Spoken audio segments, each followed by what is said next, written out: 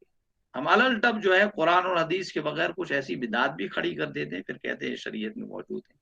یا ان کو کرتے وقت جو ہے آج شادی بیاہ کی جو بے شمار رسومات ہے، بے شمار غیر شرعی رسومات ہے، شریعت کے خلاف رسومات ہے، ان کو ایجاد کر کے وہ چل رہی ہیں ہماری سوسائٹی میں.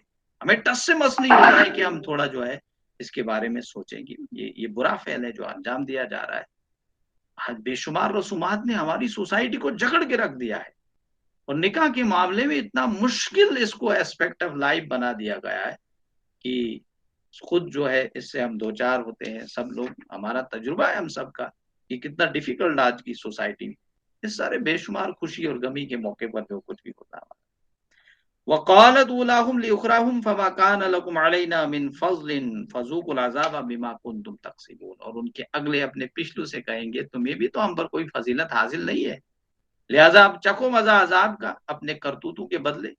تو وہ ان سے کہیں گے جن کو وہ کوستے تھے وہاں پر، اللہ سے مطالبہ کرتے جن کو دوگنا عذاب دے، وہ گویا کہ وہاں پر وہ آپسی مکالبہ ان کا ہوگا، وہ آپس میں لڑیں گے وہاں پر، یہ جہنمی لوگ لڑائی ایک حساب سے کریں گے، بحث مباحثہ کریں گے، ایک دوسرے کو مورد الزام ٹھہرائیں گے کہ تیری وجہ سے میں جہنم میں آیا، وہ کہے گا نہیں میں تیری وجہ سے جہنم میں آیا۔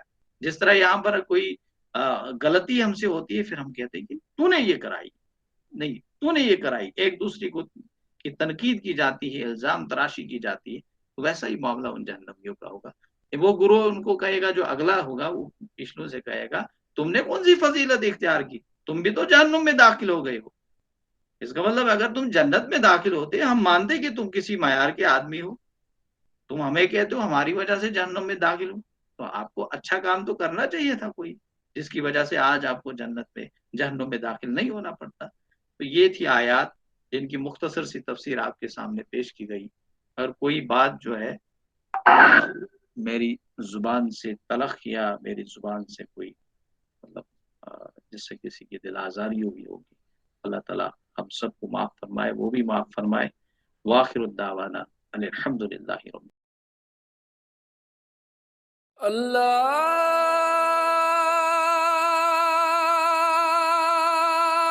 اکبر، اللہ